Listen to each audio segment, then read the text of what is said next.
Good evening. You're watching The Digital Age, and I'm James Goodale. The New Hampshire primary provided a tremendous surprise. Obama, who was way ahead in the polls, didn't win. We want to ask the question tonight, will he win down the road? And particularly in light of the new campaign that uses all the new digital stuff. And to discuss that question with us tonight is Garrett Graff. He is the author of this book. It's called The First Campaign. It received one of the best reviews I've ever read in the New York Times, and we're pretty lucky to have you here from Washington. You also are an editor-at-large of the Washingtonian. Yes. And you're probably one of the first webmasters in the history of American politics, because you were a webmaster for Howard Dean's gubernatorial campaign, and you worked in his presidential campaign, obviously. Okay, so we have this book, The First Campaign. It talks about, you say it's the first campaign because it's the first one, not on the net, but the first one with a BlackBerry, with the net, iPods, blogs. What else have I left out? Well, the title of the book comes from the idea that sort of the 2008 will be the first campaign of the digital age, sort of exactly the title of the show.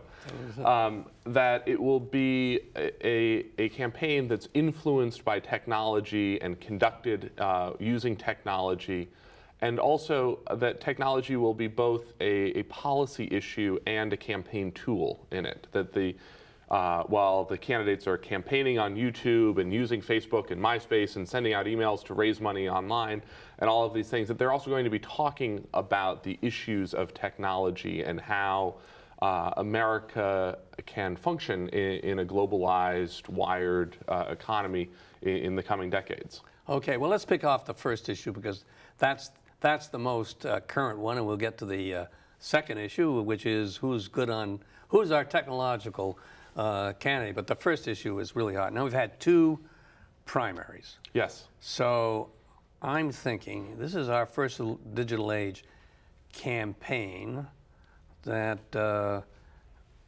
uses everything in its mature form. And I want to ask you, let's take Iowa. What impact do you think it had in Iowa? One of the things that has been really key to Barack Obama's success so far in these first two primaries and caucuses, it has been the incredible support he's gotten from young voters. He won Iowa by 40 points among people under the age of 30, I think it was. And so that's been a very, very key demographic for him. And now that's a demographic that he has been reaching using tools that weren't mature and barely existed 4 or 8 years ago. Social networking sites like Facebook and MySpace, and then also cell phone text messages, I think, have been very key to the work that Barack Obama has been doing. If you are under the age of 30 in the United States now, there's a 1 in 3 chance that you don't have a landline, that you only use your cell phone as your only telephone. And what Obama has been doing is sending very targeted text messages to the supporters who have given him their cell phone numbers, reminding them to vote, telling them where to go for polling places, reminding them to get their friends to vote or to go out to the caucuses.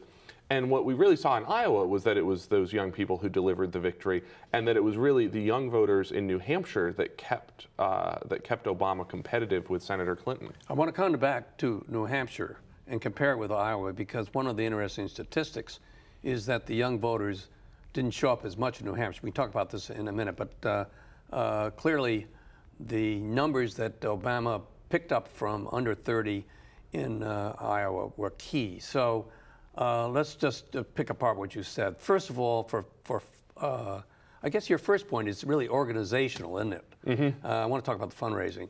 And Obama has been a great net organizer. Is that basically your point?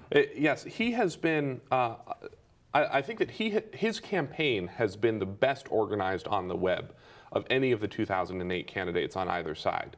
The one additional wrinkle that I'll throw in here is that Ron Paul's campaign, the congressman from Texas who's running on the Republican side, who has somehow actually almost managed to tie Rudy Giuliani in these first two contests, his campaign has almost no organization, almost no infrastructure, but that his supporters are rabid and wired, and so have been able to do all sorts of things online, raising money for him being the notable one, setting once and then breaking on their own the one-day online fundraising record in November and December.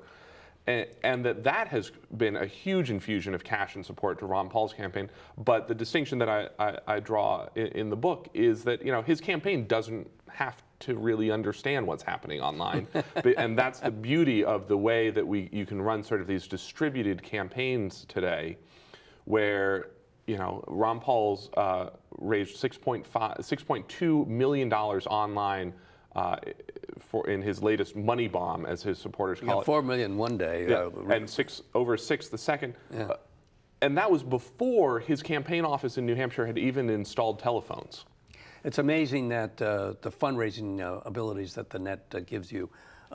Would you say, we've talked about Obama's organizational ability, would you say his fundraising ability on the net is better than his two opponents? That would be Mr. Edwards and Ms. Clinton. Yes. Why? Well, a couple of reasons. One is he just surpassed the 500,000 person individual contributor number, which is an absolutely stunning number. Now, the big difference and what has allowed him to stay competitive with Hillary Clinton's fundraising machine over the last year is that he's raising it in small dollars from a very broad swath of people. And so every time that he does something incredible, these people can go online and donate another $25, another $50, another $100. Whereas one of the challenges that Hillary Clinton's campaign has run into is that she's been collecting most of her checks in the maximum amount of 20. And some for the presidential election, yes, too. I wonder, what, is she going to have to give them back if she didn't make it? I know one talks about that. It's sort of all sitting in an escrow fund right now, unless it's needed. But that, you know, she can't go back to those donors again. She can't raise any more money from them than she has already raised. And so she is constantly having to broaden her fundraising pool, whereas Obama can just hit these people over and over and over again. Now, do you think, this is what Dean did so brilliantly in his presidential campaign. Do you think that Obama's doing this better than your patron saint, Mr. Dean? I think he is. And what I think what we are seeing is that, as you sort of said at the beginning of the show, that we're just seeing these technologies mature, and we're seeing the way that that sort of society has embraced this technology over the last 10 years. We got more people on the net, more people now to use it. We didn't have Facebook the last time around. No. Is Facebook a big deal for?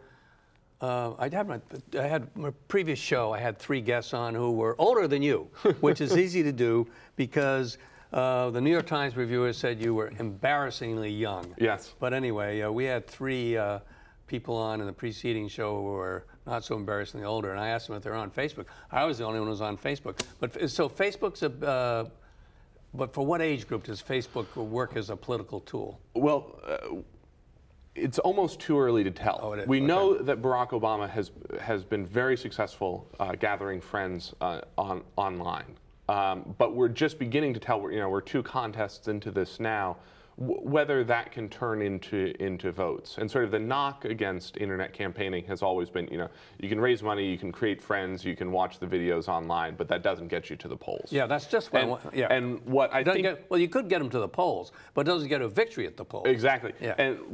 And that's where I think the cell phone text messaging is going to be so important, is that we are going to see, certainly over the course of Obama's campaign now, but then certainly by the general election in the fall, that while you can use the internet for fundraising and sort of voter contact building, that it's really going to be technologies like text messaging that get people to the polls and motivate them in sort of a get out the vote manner. Wow, that's interesting. And I'll sort of tell you the example. You know, imagine The technology is not quite there yet, but Yeah. it could very well be by November in the general election. You know, imagine if you got a text message on your cell phone at 5 o'clock on election day and it said, Jim, here's the address of your polling place. Don't forget to vote on your way home. Okay, now, I think that's a terrific case for getting people there, but there is this other factor that is hard to mesh with what you just said, which is that television seems to be playing a large role in the election, even though we have everything you said. And you would have thought, well, if everything's text messaging, what the heck is television doing? Well, a couple of things about television.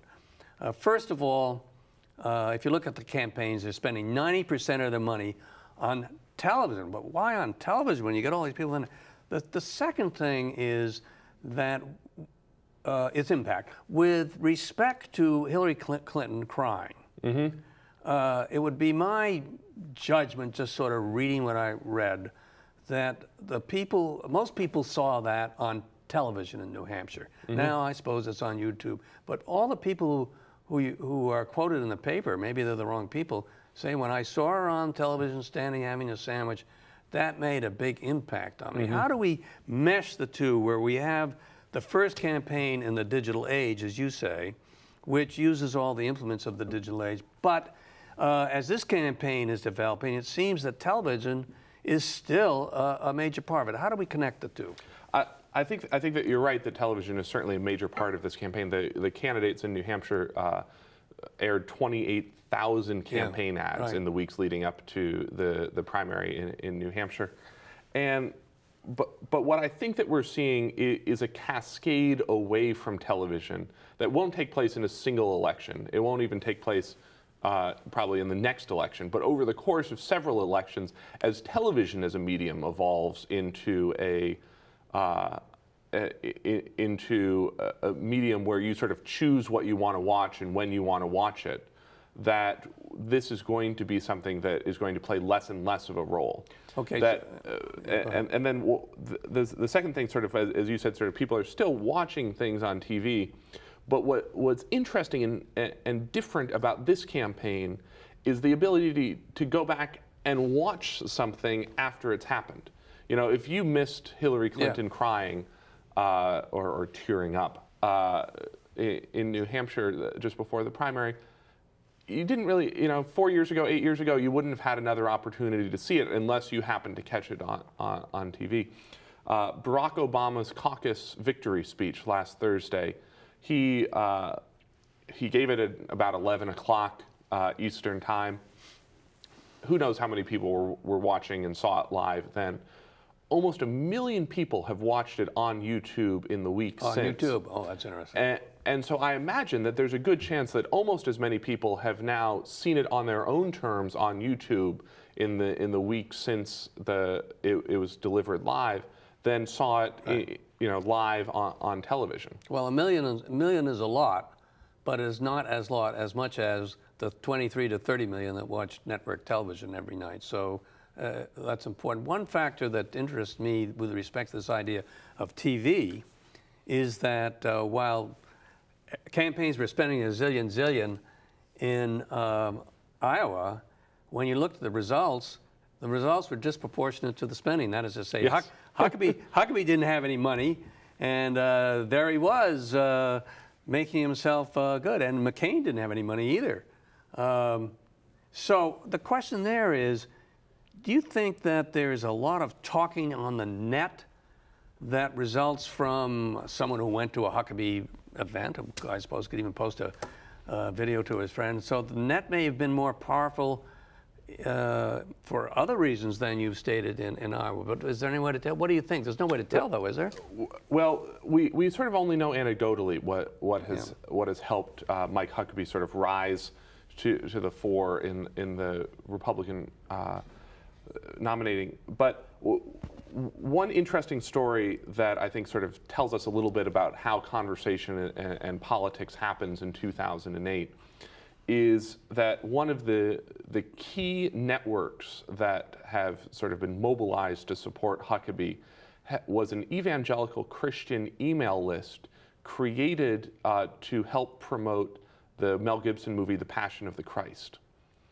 And the person who created it, I forget the exact number, it had something like 30 million people. 30 million people are getting this message? Yeah, and that he then sort of turned back to that network that he had created a couple of years ago for the movie and said, you know, I really think you guys should check out. 30 million people? Well, now we're talking a lot of eyeballs. And so that's, I mean, a million is a lot, but it's not as much as 30 million equals the. So, but you say it's anecdotal. No one really knows. But what's your sense? Yeah. I mean, I would like to make an argument. Let me just try it out. Putting aside the organizational stuff, which is clear the internet helps. Putting aside the money, which clearly the internet helps, and cell phones too. I would like to make an argument. We've had 2 primaries that, apart from that, in terms of image making, have been influenced by the net. I think I can understand how you could make that argument in the final push. But I think what we have seen over the last year is a conversation that has very much taken place online.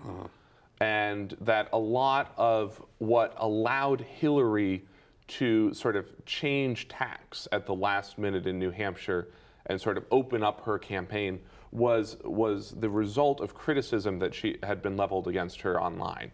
She started this campaign a year ago with in other words, you know, she doesn't get it. You know, if you sit around with, you're in a campaign, you're not going to tell Dean he's a screwball or whatever he is. I don't think he is, but you know, that screen was a screw. You're not going to tell him, but if he sees it on the net, it's easier, sort of politically speaking, internally, to deliver the message. And I hadn't thought about that. It's interesting. Hillary started with these sort of very wooden, very scripted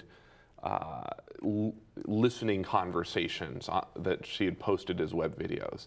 And she just got torn apart online for these. And people said, you know, we really want to see Hillary. We don't want to see this wooden machine of a Politico. You know, give us some sense of who you are. So she came back last spring with this spot-on, very funny parody of the Sopranos finale. And that she sort of created as a web video, and it got a lot of laughs, and it got a lot of people sort of saying, oh, you know, there's some humanity, there's some humor under that.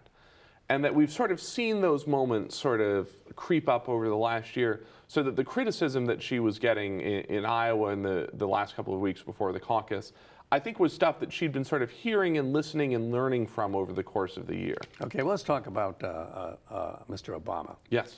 From what you said, a reasonable conclusion could be made that Obama is the digital age candidate.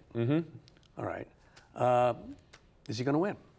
You don't have to answer that yes or no right now, because I'm going to ask at the end. But let's see how this helps, hurts, and you know what's going to happen here.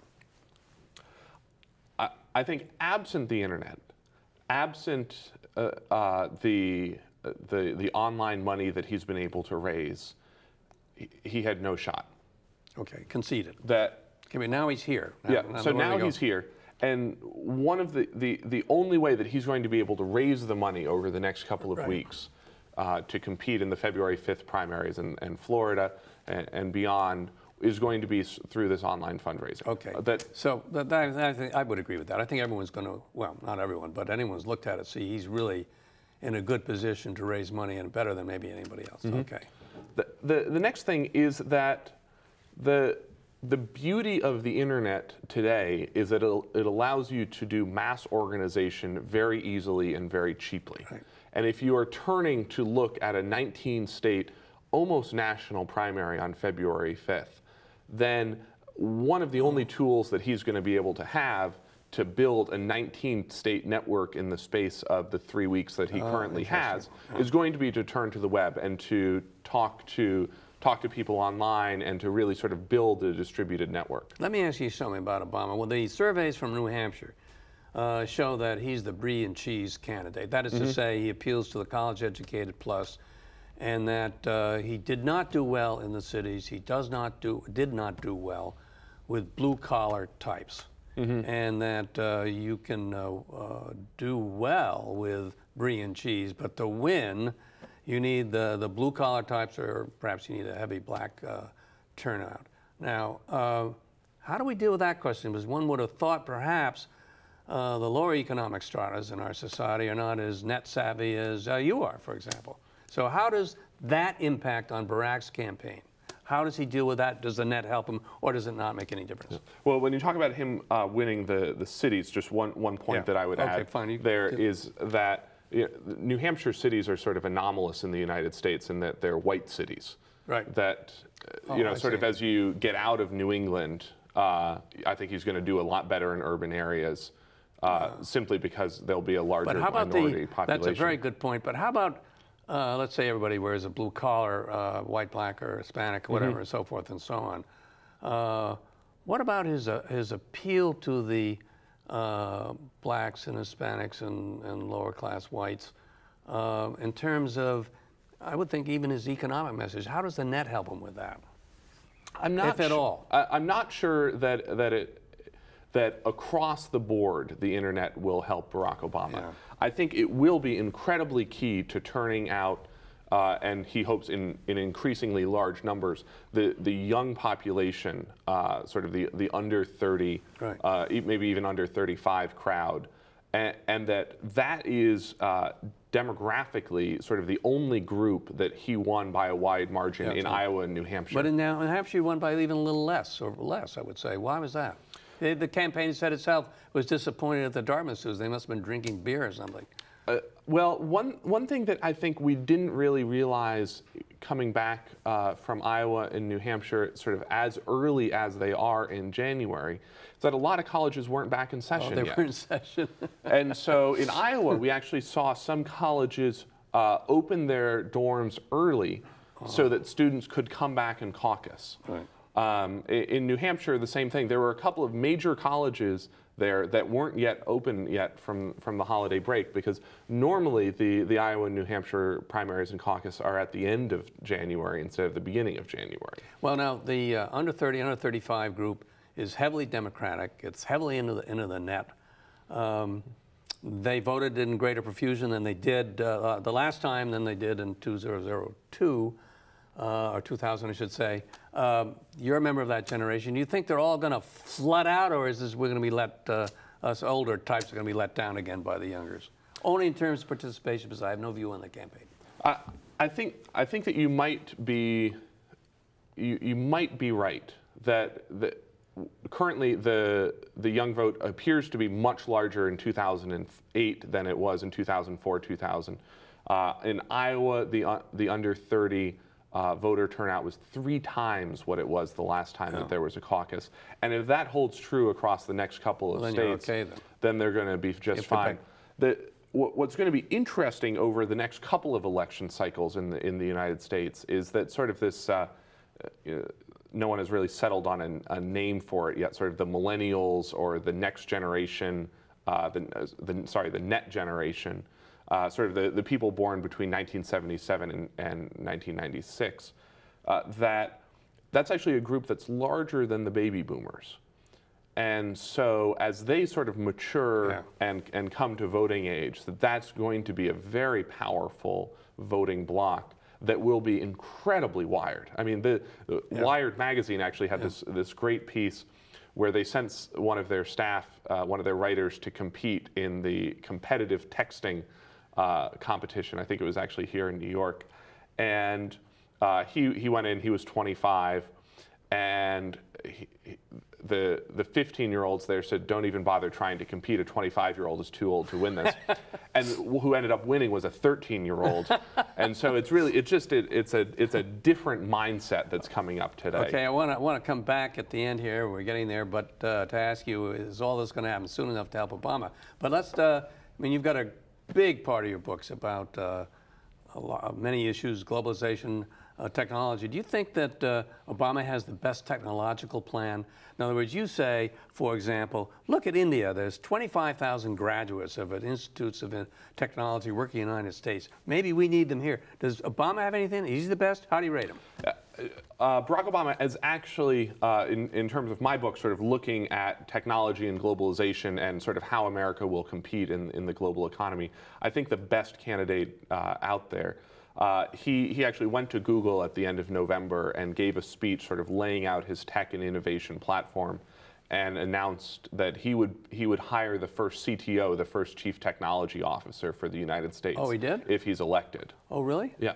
I didn't know that. So that's very, very good. Now let's ask ourselves, is all this going to happen soon enough? In other words, you made a statement, you know, look ahead another 4 years, and was that 35? That's a 39-year-old group, right? And most of that group is going to be incredibly wired. Let me ask you this, would you have any doubt in your mind if this campaign was held 4 years ago, 4 years from today, that Obama would win? No. I think that he would, his vision and the way that he thinks about the future will be an increasingly compelling message in the future. I make the point in the book that the challenge of this first campaign is going to be that we have all of these issues ahead of us that we need to address now before they become even more difficult to solve than they are today. Well, in your book, which was written in November, you said, I can't make up my mind right now. You're like the voters in New Hampshire, Vermont, Iowa. No one can make up their mind, and when they make up their mind, they don't tell the pollsters, and everything's all screwed up. And so, of course, I want to ask you, have you made up your mind who you're for? Well, I argue in the book that I think that Democrats have a much greater advantage in this playing field and in this campaign in terms of their ability to look ahead to the challenges and the ways that government needs to respond to make America competitive in the coming decades. But I also say the point that I think that a smart, savvy, independent-minded Republican like Mike Bloomberg could have a tremendous impact in this election if he so chooses. You still haven't made up your mind, but you've got to answer this question. Will Obama win? I'll go out on a limb today. Yes. And I say I think he will be the nominee. Well, I didn't answer the question. I mean, you win the primaries. Okay, that's fine. That's part of it. But will he win the election? Sure.